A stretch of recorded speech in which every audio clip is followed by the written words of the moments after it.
Well, hello my friends, and this is another look at another anniversary game brought to us by Sega. And this one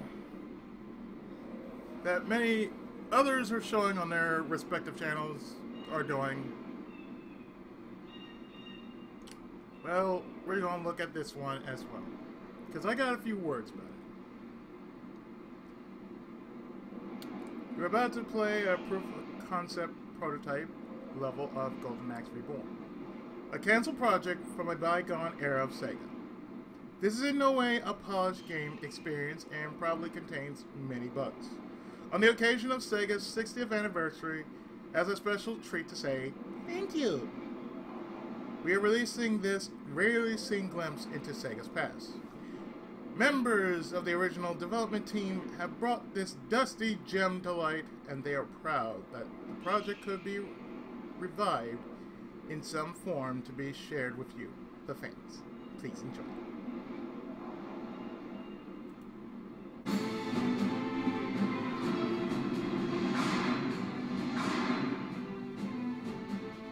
Yes, this is called Golden AxeD.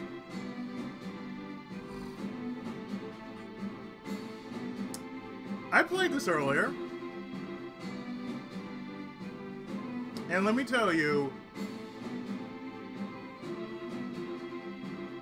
it does make me wonder what could have been.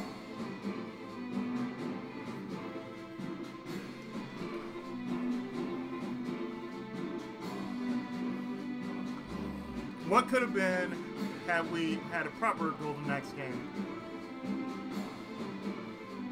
back in the day.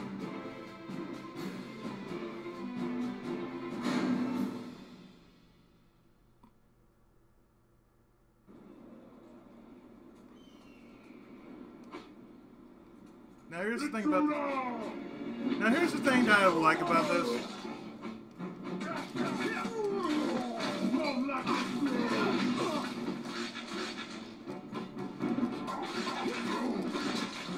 Right here. You actually fight the way you're supposed to with a sword. Just be quick and painful. And plus, as you tell, yeah, this is co-opable.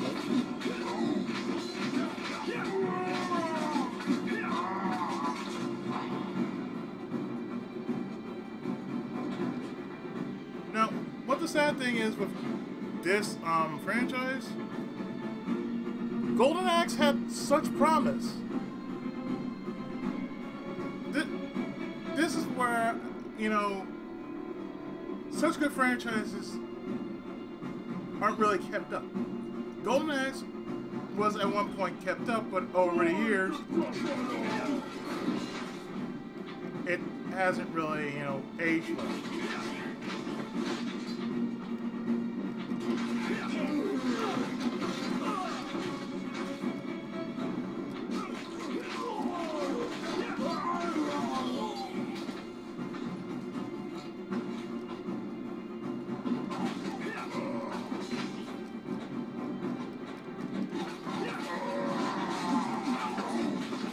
I mean, you had the first 3 games, a couple of arcade games, and then when it came to next gen, everything fell apart. And the same can be said with Ultra Beast. Ultra Beast had a few ports, an updated version, but when it came to the next gen, it too fell apart. Yet, you know, Project Ultra Beast, which fell apart. It got canceled. Golden Axe is one of these games that, like I said, it had so much potential until next gen came and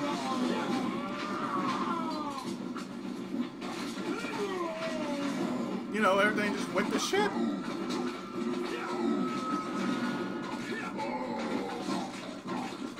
And I'm not counting Sonic Transform either, because at least, you know, they brought some characters back from Golden Axe, namely Gillius Thunderhead.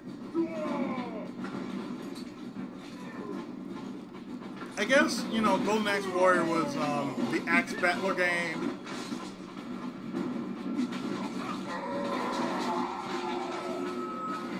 Well now, Beast Rider was Tyrese Flair, and believe it or not, Sonic Transform is the Gilliest Thunderhead game. I mean, there was, you know, Golden Axe Warrior, if I mentioned it already.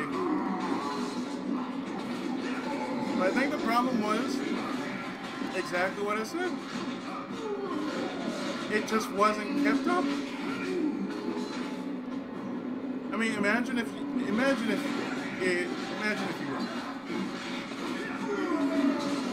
Golden Axe now with 3-player capability, 3-player co-op.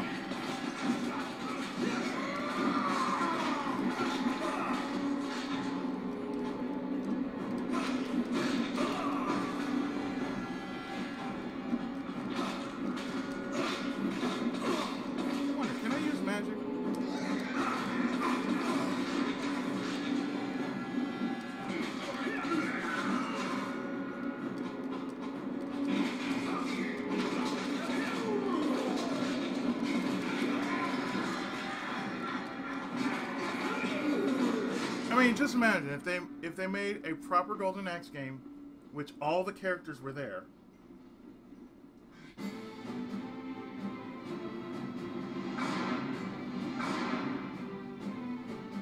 That was it, folks. But as I said before, imagine, if you will, if they had a Golden Axe game, which was basically you had the heroes from 1, 2, and 3.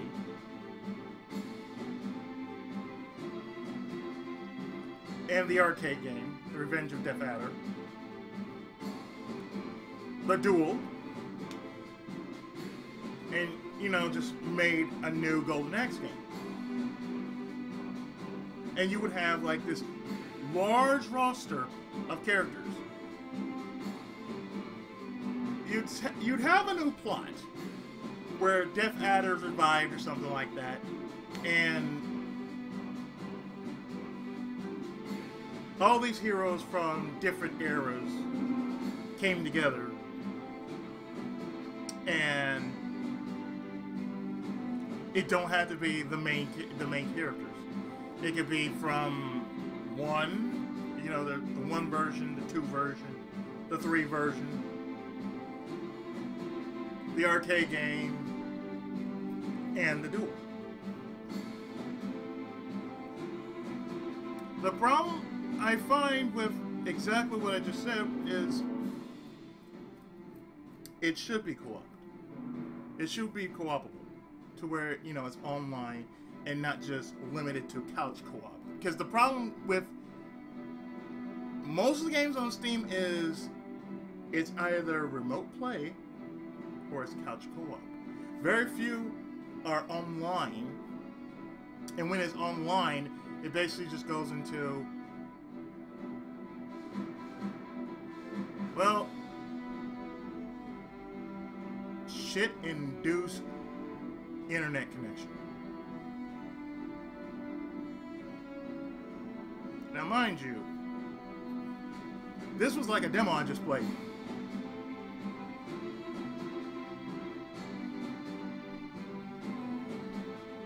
The concept would be perfect because you already got the theme song right there.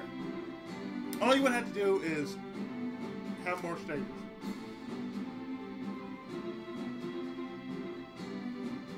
More characters, make it multiplayer, and roll that son of a bitch out. And I say the same thing for Altered Beast. Altered Beast had the same problem. It was one game, but it was ported many times. Like you had arcade, Sega Genesis, Master System, NES, PC Engine. There was a later version called Guardian of the Realm, and then a canceled version which was called Project Altered Beast. I think the problem with Altered Beast was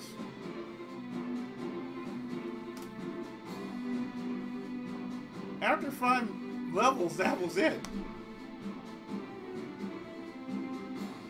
At least the Game Boy Advance version, known as Altered Beast Guardian of the Realm, it had an interesting concept in which it wasn't just you move through 5 levels, you move through multiple levels to get past one world. Project Altered Beast, I don't know what the hell happened to it. Maybe it was just wasn't it. And, you know, it just didn't have the same charm it did when it first came out in 1989.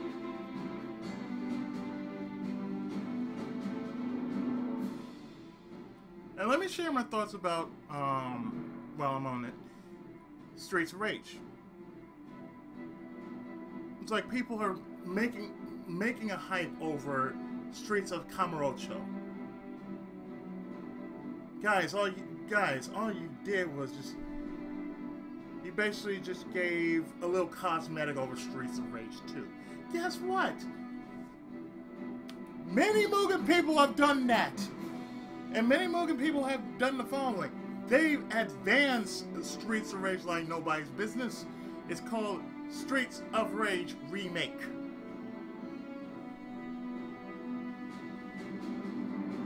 It's basically an expanded version of Streets of Rage, or bare knuckle, in which you have most of the playable characters that were in all 3 games from both ports.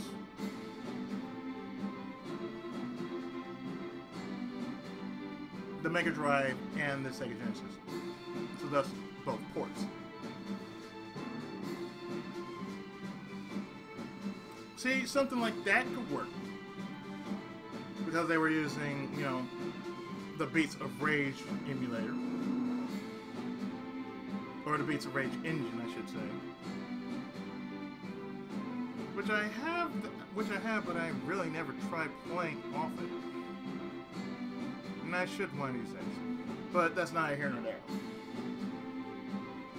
The same thing I could say with Endless Zone. It's not as good as Fantasy Zone. Because, as I said, it's too slow. Golden Axe is the opposite. It's just right.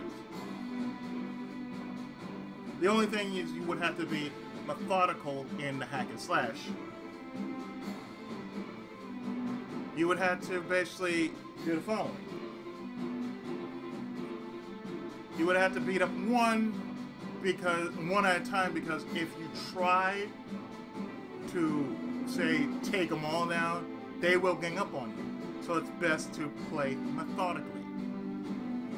That's something that has not been used in like years as far as beat 'em ups go. To play a beat 'em up very methodically. Golden Axe was one of those games that actually did the methodical beat 'em up very well. And very few games actually took note of this. Like Final Fight, Streets of Rage, Rival Turf, or Rushing Beat, the Japanese version, and so very few others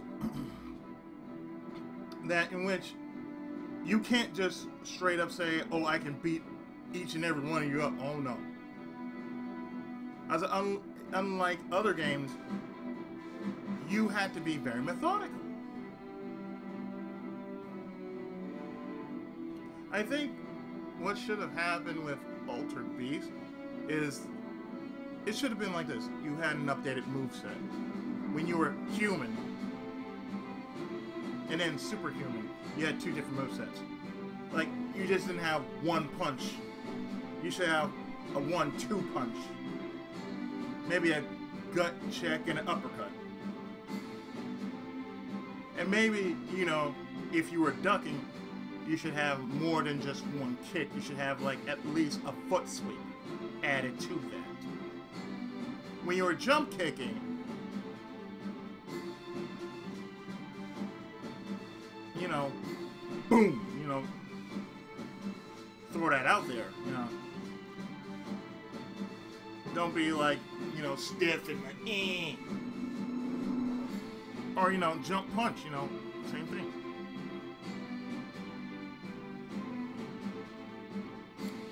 There are many things I find very interesting about this when I'm talking about it. Because truly and honestly, these classics really should have been taken care of a lot better than it has been. I should also add to the fact that there was also Afterburner as well. Afterburner went through a lot of changes, and after Climax, we haven't heard anything from the franchise since. Same goes with Space Harrier. A lot of the franchises are basically forgotten over time. Even, dare I say, the games on Saturn, they were forgotten. Like, nobody has ever heard of Nights into Dreams? But y'all heard of Burning Rangers. And that's another thing. What Sega has, they should really bring back. Especially now, after 60 years, bring that shit back. Update, like, say, Burning Rangers. Give it a little cleanup and whatnot. You have something new for the fans, for those who have never played the game before. I mean, I had plenty of games for the Saturn in my day. I think for me, what hurt me the most was when I had Guardian Heroes on the 360. Picture this. You saw the opening, but it was in a tiny screen. And I'm playing this on my Vizio. You know, I'm playing this on my TV. And I see this size. And I should be saying, boom! Full screen game, in which I do see it in full screen, but the opening cinematic is about yay small, like the size of a candy bar. That's downright shameful.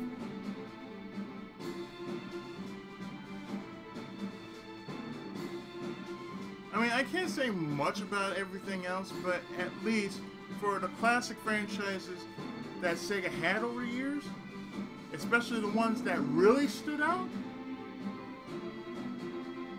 it's like, okay, y'all brought back Wonder Boy. Now how about you bring back Alex Kidd? Sonic's still been around. How about you bring back Golden Axe? Streets of Rage has been around. Yakuza, basically bringing out the best part of a crime war-like series. You got the action, you got the violence, you got it all. You even have the little subplot of saying Kiryu taking care of a child, or him gaining relationship with a policewoman, and whatever else. Kiryu trying to fit himself into a normal lifestyle, trying to be the salary man. That's all Kiryu has basically tried to become, a salary man. From a badass to from a badass Yakuza to a somewhat normal salary man. But still, he has the badass dormant with him. You know, that's the thing.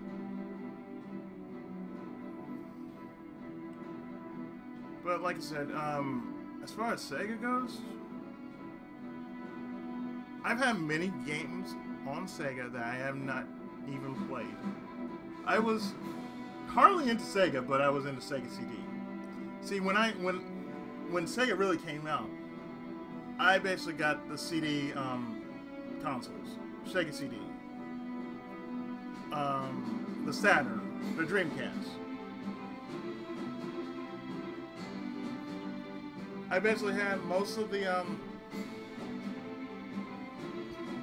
of whatever consoles that were present at the time, and for 40 years, I've had some, you know, off and on.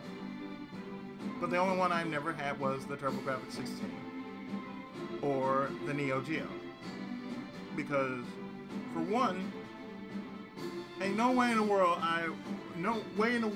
anybody would be paying $500 for a goddamn Neo Geo, for a goddamn game console, and you only had a few number of games on it that came out over here. Oh no, that was a hard pass. That's a basic nope on my list. And then there was, you know, TurboGrafx 16 had a good amount of games, but its library was very small, very limited. There's the same thing that goes with the Saturn. The Saturn's downfall was the lack of porting, because it's the same thing with the Dreamcast. A lack of porting actually imploded the Dreamcast. So, you know, in the case of this, if I would say, if any of Sega's franchises from the past actually shined out a little more than it did back in the day, granted, as a whole, Sega would still be going toe-to-toe with Nintendo, because Nintendo was Sega's greatest rival. And I think that's what it was that basically made Sega so lax. There was a lack of motivation going on for games. But even if that was the case, you have many games. Many games to choose from. Many franchises to actually pick up on and basically do the following. Let's make a game off this. Let's make a series off of it if it goes well after this first game. A lot of things that companies need to learn is that when it comes to trying to make a franchise work, you gotta make sure that number one basically is the basis of the rest of the game. And if you gotta change it up a tiny bit in each different installment. Sonic 1, Sonic 2, Sonic 3, Sonic 3 and Knuckles, Sonic and Knuckles. And it kept going on until we got up to Forces, you know. Basically, you basically keep the core, but at the same time that you're keeping the core, you add a little bit to it, but you just remember the core is still there.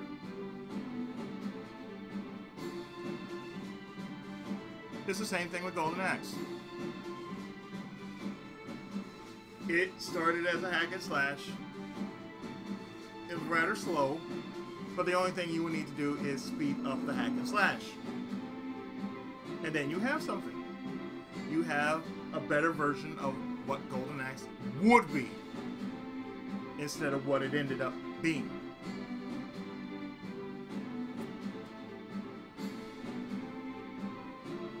with that, I had to say, to those who are supporters of Sega, not fans, supporters of Sega, kudos to you. I'm a supporter of anything that still is going strong. As long as the core is not forgotten, as long as the heart of the series is not forgotten, then I can continue supporting it. That's what people should do. Support the heart of the series. And not just the franchise. You support the heart of the franchise. You support the first game that made the series so memorable. And that's what I feel should be as important as actually buying the game and supporting the series and the franchise and the company as a whole. That's the way it should be, I think. But in any case, this was a look at Golden AxeD, and considering that I had to put in a lot of work to just push together everything that I've played so far. Coming from Sega, yeah, 60 years, you've come a long way, baby. That's all I can say. So, in that case, I'll see you next time with even more great content. And I hope you've been enjoying whatever content I've been putting up for the last couple of days or so. I know I've been extra busy, but it is what it is. And, of course, if you have enjoyed any of the videos, past, present, and somewhat future, then subscribe to my channel. Follow me on Twitch, PookieIzzy779. Yeah, PookieIzzy79, not PookieIzzy79. If you have Twitter, follow me on that. My handle is the same as my YouTube channel, PookieIzzy7. And even on Facebook. And if you have any questions, please drop them on my channel or any of my videos, but please make sure it makes sense. I do read my comments, and sometimes I don't know if people are asking me something or leaving a statement, so make sure you clarify that, okay? So, I'll see you next time with more of whatever the hell I plan on playing. Until then, the Tenkaichi has spoken, and I am out. Daitenso Tenkai Muso.